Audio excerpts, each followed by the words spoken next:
But the dog, yeah, it's still cold and windy and miserable, but if you look out there, you can see a red machine going back and forth. So corn is being shelled, and that is a good thing. So we're gonna go check on that right after this.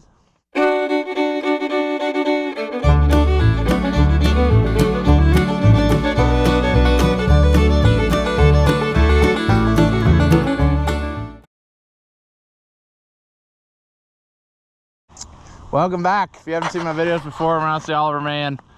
That should be cousin out there with the white 8900. Shelling some corn. We got a truck acquired that we can take down the interstate, and hopefully we're going to take one semi load away, and then we'll see, you know, if there's not, I don't know. We'll see how many truckloads we think we can get out of it. In other words, what I'm saying is I'm not going to run a half truckload down the interstate. I'll take it locally. So we'll see. But I know definitely, very easily, one truckload, you know, it better. If it's pathetic like that, I don't know, then we'll really have a problem. But there's some spots in the corn that kind of drowned out, but I don't know, it looks pretty good, so we'll see what it's like. As windy as it's been, I'm surprised we haven't had any of that corn blow down, but pretty well in the modern age, I think with the genetics, they've pretty well got it resilient to that, you know. I mean, it stood last year till this spring, and it was fine. So they definitely do something in that, but I know years ago I had corn where if you looked at it funny, it would snap off and fall over, so I don't know. Like I said, they pretty well got it down to a science on a lot of the tried and true numbers. I don't know exactly what we got going on here. I think what he's doing is he's actually pulling the combine on the road and unloading into the truck because it's so muddy. We don't want to get stuck. That's what I'm thinking is taking place. I'm not exactly sure how this is really going, but it looks like it's going. I think his dad's up here, so I'll probably talk to him. But, yeah. Well, he's gonna unload here. Ooh, that's not a smart thing to do. Something's coming right about the time he wants to go, so I don't know. I don't know about this.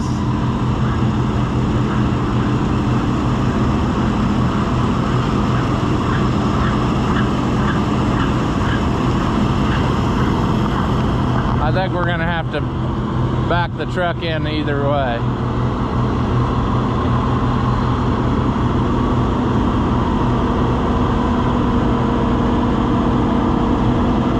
Holy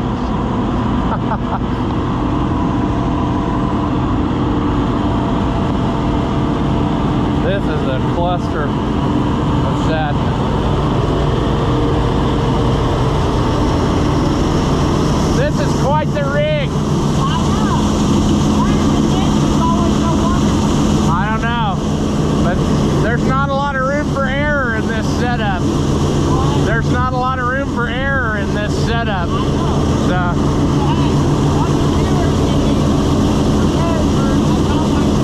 yeah, that's what I'm afraid of. Oh my gosh.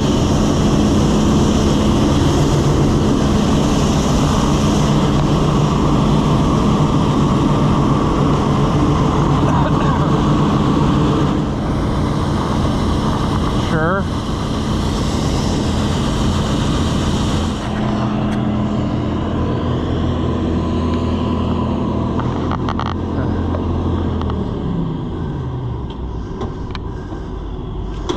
Well,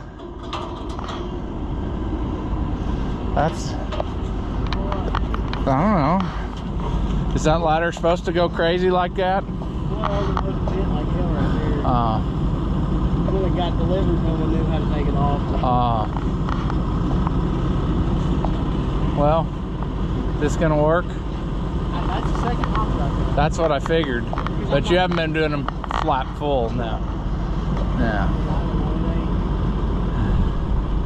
I pulled out 250 bushel corn of this. It just seems like it ain't doing. Well, I don't know. It probably is not doing too good. There's a lot of drowned out places where it, you know. I'm getting most of it off the cob. If I need to go any tighter, I got to switch it over to the bean side. No, I mean, we're just gonna take what we get. Most of it is wherever the planter got too close. Yeah, because there was no marker, so I didn't even know. But you know, whenever you get to that, you get ears that big. Yeah. And I'm getting most of it. Some of them different. I think that I need to slow it down a little bit because I think it put it on a little too thick. I think it planted a little too thick, like one setting too thick. Because I don't know, I'd have to do the math again and figure out what it was. But the whole time it was out there, I was thinking that. I was thinking I planted it too thick. So, oh well, next time we'll try something different. That's what my planter wide row head, because I planted wide row this year. Uh-huh. It was 250 bushels in that. Yeah. And then I come out of that and just into this, I'm like, yeah. I mean, I've been around it all, so I don't know. It'll take quite a bit for this to the truck. Yeah, whatever. So I'll make sure. I'm probably gonna go down and split the field. We're gonna fill the truck is the plan, and then everything keeps going. I gotta go get these filters. Okay. I mean, yeah, if everything keeps going, I really don't want to have to shut this thing off. It was angry with me. Really? They wasn't happy. They don't like cold weather. I just realized now that this is sold by the place where we had that get-together thing in Ohio. That same dealer, yeah. Huh. I don't know, never know. Alright, well. No, I was going to pull the truck forwards and backwards. Yeah, well, whatever we gotta do. The first time I did, I hit it right on. Really? That time, I don't know what I did wrong. I don't know, you gotta stay this way, but you can't do too much or the tail will hit the thing. Which if it wasn't, I don't care about the fence as much as the combine, you know, because I can redo that fence. The first time I felt to go down in that low spot. Yeah, I thought, yeah, don't do that, because I have a feeling that would be a mess. It probably would. I don't know. If I get her full before dark, I will be happy. Well, we're gonna have, yeah, that has to happen. That's a requirement. I got lights, but I don't like you. Nah, let's not do that. Let's have it done. So for the people who don't know, this is like the, I don't know how many 8900s we've been through on this channel, but they haven't had very good luck. But this one comes from Craig in Ohio, and cousin bought it after the other one he had burned up. And I think it's been fairly reliable other than last year when it sheared that plate off the back of the motor, and then it sat out here most of the winter. But we're trying not to have a repeat of that because, yeah, that just isn't going to be any fun. So I don't know, we'll see how this goes. He's gonna have to, with this setup we've got, I wanted a grain cart and I didn't get one bought yet this fall, but this would be a perfect reason why, you know, because then we could have had the truck parked in the driveway or something, you know, and I could have went back and forth. But I'm not going to spend a bunch of money on a junk grain cart and then have to rebuild it.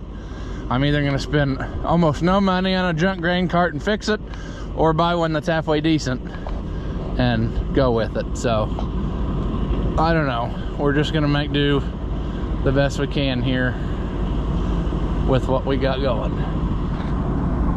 I do have to say though, while we're standing here, friends, you got to appreciate how quiet this combine is just sitting here idling. I mean, granted, not a lot of stuff turns while you're sitting there other than everything on the under the cab, but it's not making a lot of noise or nothing. It's just sitting here purring along, so that's good. I don't know if the weather is, it has calmed down a little bit, so I might try to get the drone and get some drone footage here in a little bit, but gee, all morning it's been so windy. There would have been no way I could have flew the drone, you know, before now. So we might do that. I don't know. But the big thing is progress is being made. These are not ideal conditions, but as previously stated, that corn was way too wet for the longest time. And anyway, it just wasn't really with the prices. It's just not like spending a bunch of money and having it dried just wasn't going to be the thing to do. So I don't know, but he is right here. I noticed that pretty well right away using that different planter. I think I got it a little too thick, and what happens when you do that is the ears don't get super big in a lot of places. This isn't probably very good here because this got super wet, but that's what I'm just having looked at it all year around different places. I feel like any failure here was my fault on too much, a little too thick. I should have backed it off a little bit, and I'll probably do that next year, and then it'll be too thin, and then we'll regret it and wish we had this back, but such is life. That's why I don't really, it makes me nervous when you switch from using something that you've used for years and years and years to something new. I love the way that planter planted.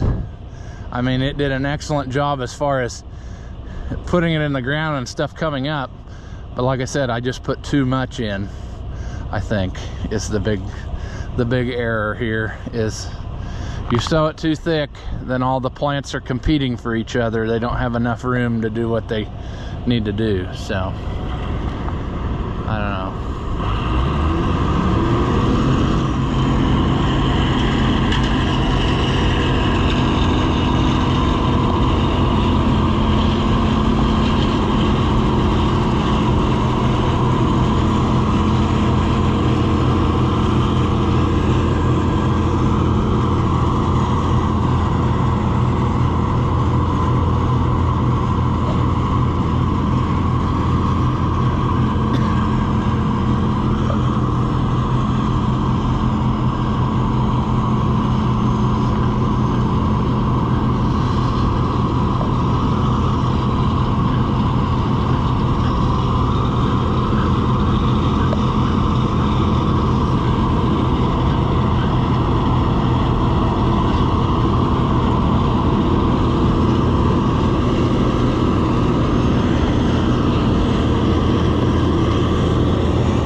Yeah, see, this is so wet. He's gonna have trouble keeping it on the row. It does a good job of stripping it off though. I mean, it's leaving the trash behind for the most part and just taking the ears, so that's good. But no, this is just super wet. I mean, even walking in places will get you, so that's just how it is. I've been on the fence about tiling, you know. Sometimes everybody's harping on you, well, you get this tiled and then you'd have it made, but the other problem with that is I feel like tiling too much goes hand in hand with irrigation. If you're gonna take the water away, you better have a way to put water back. Most of the time this will raise a crop, and it's not like it's totally gone or it's a total failure. So I kind of feel like maybe just taking my chances. I don't know. Also, tiling is $10,000 an acre down here, so that's kind of prohibitive, if that's, you know what I mean. But I think that it's fine. There's basically just a few spots up through here where it's kind of bad, but other than that, you know, what are you gonna do? See, like here is a bad wet spot, and then you get over it and then it's fine. See, here's a place where it drowned out, you know, right after we planted it. And then the other thing is, all of the stuff right around there is not the best quality either because it's wet. So whatever, stuff happens. Perhaps next year will be the year where everything goes right, you know. One thing I am glad about, there's a few cocklebur here, and I'm guessing it's probably because when they sprayed last, they probably couldn't drive over this either. But for the most part, this is super clean, and that's what I want. I have fought for years and years and years in this, especially this field here, cocklebur.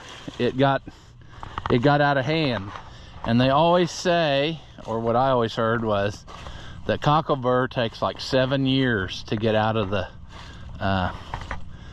ground. You know, it could lay there for 7 years, in other words, and then still come up. So really the only way to get rid of it is to keep after it every year aggressively, and that's what I've done, and I pretty well got it out everywhere except in that wet hole. So that's a good thing. It's amazing how the plants can be so dry and yet the grain is not. But we should be pretty close now. I haven't tested it today, but it's gonna go, friends. Probably shouldn't be showing you the worst of the field on the old YouTube, because and then everybody's like, gee, that looks so terrible. But yeah, by the road, unfortunately, is the worst part of some of these fields, where it drowns out and doesn't get very big and whatnot. So that's just the way it goes. But the plan will be now, which it's going to be a lot of work because finding time to do it all, but the plan will be, I want to string a temporary electric wire around here and run cows on here, you know, a few hours a day when I'm here, get them in there and then bring them back off of there so they don't get too much. But they will do a good job of cleaning this up, picking up anything that was missed, and you know, then also they kind of take care of the stalk issue. So I don't chop stalks, you know. It pretty well breaks down from year to year and I don't have any trouble with it. But you know, if you have really heavy residue, you might have to do that. But if you have a whole bunch of bovines, they'll take care of it too. So that's what's the deal, in case that wasn't made clear, because I know people skip ahead in the videos and then they don't know, and they comment the exact thing that I just said and they don't understand. So, but my goal would be to have this temporary fenced off so that you can run some cows on it and they can munch up some of the leftovers. Because there are places where it, you know, like here, head shelled out a little bit and left a part of an ear or something. So a lot of the nubbins, you know, that don't feed in very good.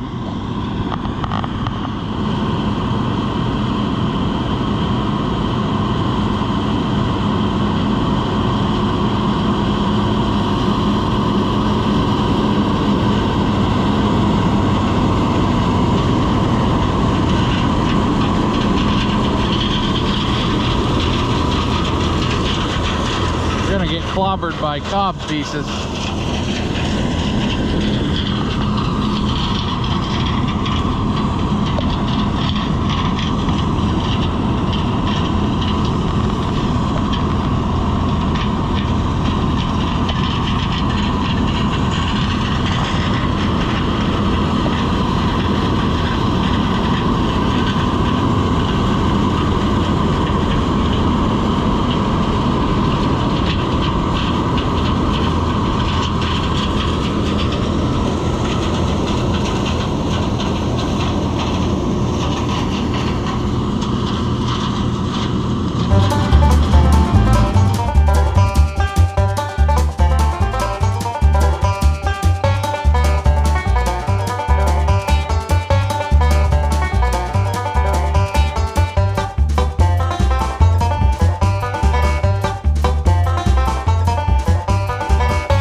Well, progress is made. There's a few places where he couldn't get to because of the combine going every which way, but it looks promising.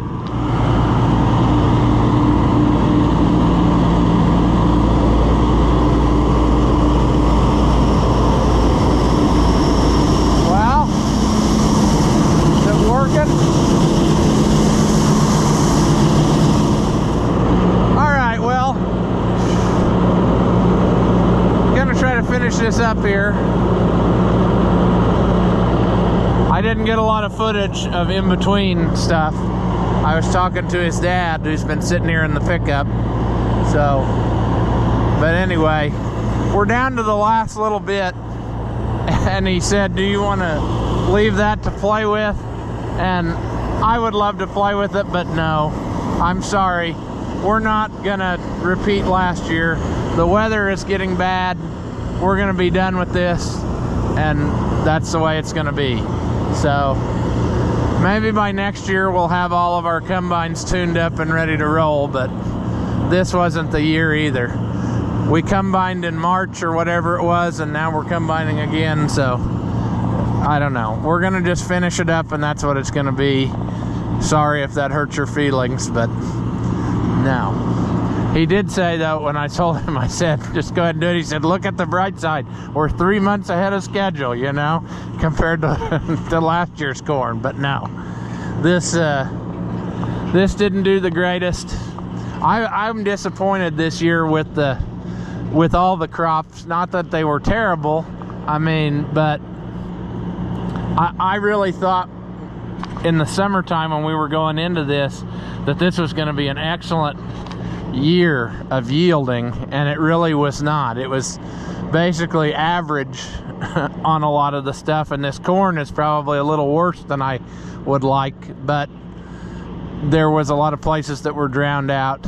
And like I said, I'm not sure that my planting, I think that I needed to dial it back a little bit, because I think it was just a shade too thick, and that didn't help it either.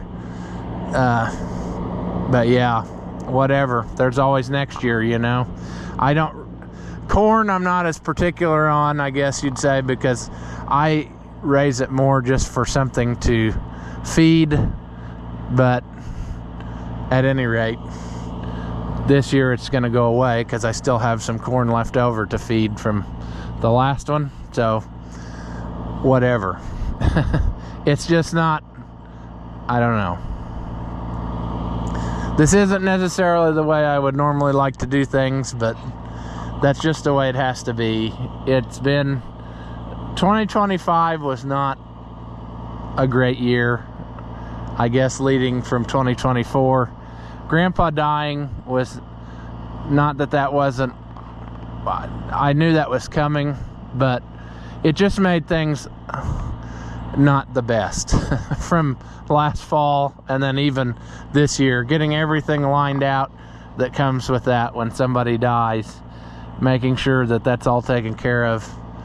It just, I don't know. 2026, that's what we're looking forward to now.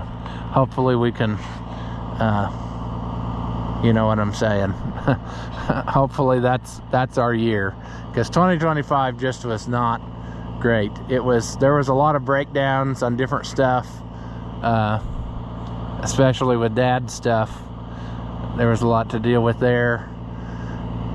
It's just been a battle. I don't know how to say it. Another thing that happened, which I haven't talked about and isn't really that important for everybody, but it's a stressful situation for me and a lot of other people around here too, is the insurance company that we all used for like our property and buildings and things went out of business. So now we have to find somebody else, and December 31st is getting closer all the time, and we found out about this like last month. So that's been another thing that's been going on behind the scenes that really didn't want to deal with, but have to deal with now. So we're gonna get this corn done and not worry about this anymore, and we can settle the books for 2025. And like I said, hopefully 2026 we've got all of our things taken care of that needed to be taken care of, and we can hit the ground running more better than we did. But you know, I'm hoping that next year's yield is better than this, because it was not spectacular. It wasn't terrible. Like I said, it's okay, but it's just a disappointing thing. I thought that we were going to have it better than we did, but our weather just did not work out that way either. A lot of the northern people, I think they had a better yield than what we did in some respects. I mean, some of that you can't help anyway. We're naturally, certain places like here, we're probably going to raise better yields than up north, just because of the way that it is with the weather and the growing season and everything. Just like you go out basically to Iowa, they're going to always probably do better than we do here, just because that's the way it is. But I don't know, a lot of the yields from the north that I've heard are pretty well, you know, right at what we were doing, if not a little bit better in some respects. So I think that the weather this year it was a different thing. I don't know. It didn't look like it for a long time. I thought we were going to really have some spectacular stuff, but it just didn't play out that way, and that's the way it goes. So whatever. But at least this is going to be done, and hopefully we won't have a flock of birds come down here to live again like we did last year, because that was another wrinkle or another strange occurrence, I guess I should say, that we had to deal with, which really didn't amount to much, but it was just a frustrating thing. But what will happen now is we will get this off of here. The weather's going to be awful the next few days, like probably snow, ice, maybe more rain. It's freezing cold right now, and then after that I think it's going to get a little bit warmer again, and I would very much welcome that. And then what we're going to do is try to get this, like, I guess we'll mow a strip or two around the field, so we got a good place to put our fence, temporary fence, and then we'll just run a hot wire around here so that we can run cows on here, because that'll save us a little bit on feed, if we can have them glean off what, you know. You're always going to have some that shells out of the head. That's just the way it is. I don't care if you got a brand new combine or what, there is stuff left behind, or the places you turn, or a few of the places where the ground was too muddy and you couldn't get it all and you knocked some down. So it's worth it for me anyway to string a temporary fence, let them run on here, you know, for a month or so, different times, not continuous. I kind of regulate it to whenever I'm here, so that they don't hop over the temporary wire and head to town. But that's what I'm saying, is we're just going to try to... There goes a rabbit. How about that?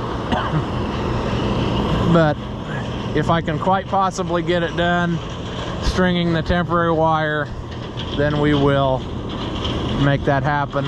I really need to... If we can repair our fence up here by the road, it's got some issues from when that tree, I don't know if you remember when that's been a while back, and I've never managed to get it really taken care of, but that tree fell on it and it broke one of the wires, and I kind of got it set up again, but not really, and then some deer went through it and knocked some stuff down. So we need to basically give that the treatment like we gave to the other far side, going through replacing insulators, fixing posts, and then I want to string a fifth wire, which I never did. I had it all set up to do and then never did it, so we'll do that, and then that section will be good till there. We can come off of where the gate used to be and then just run some kind of a loop through here and then back out to our other fence.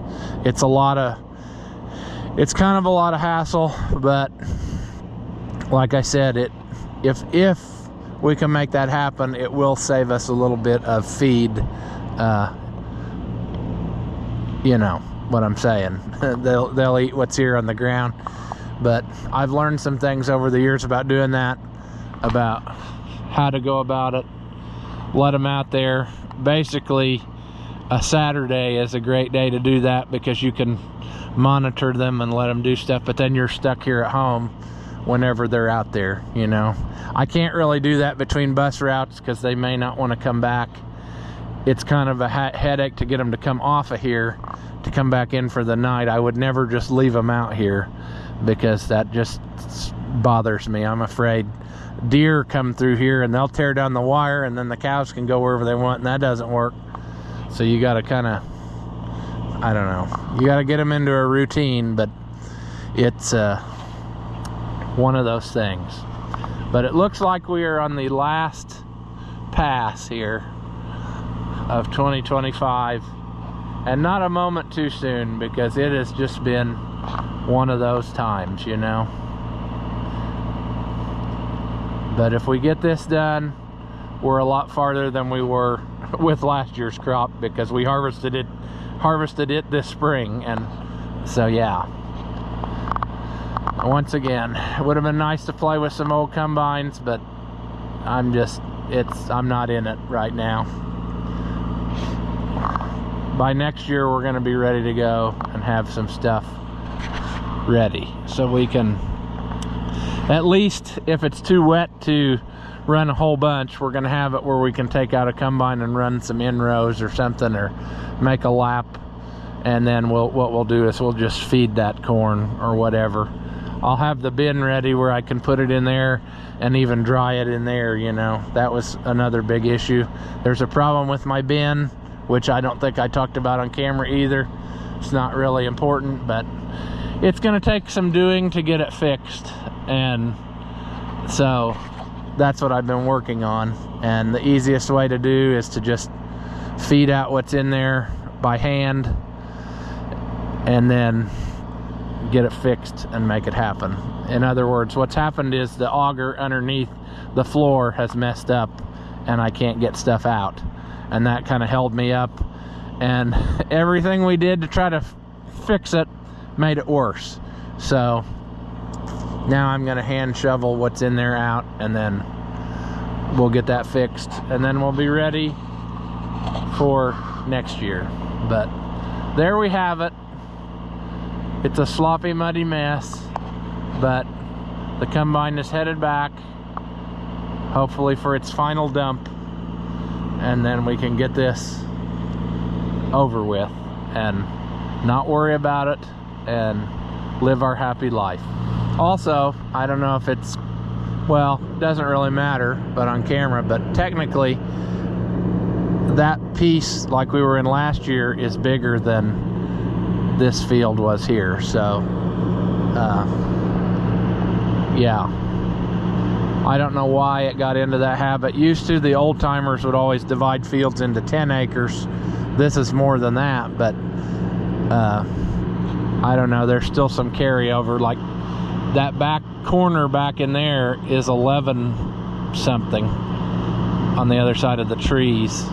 So, you know, I don't know. I've often thought about maybe just farming the whole thing as one and doing one crop here, and then like, but I don't know if I really want to do that. In theory, having a little bit of wide row corn here is good, because then I can play with toys if I want to, but I don't know.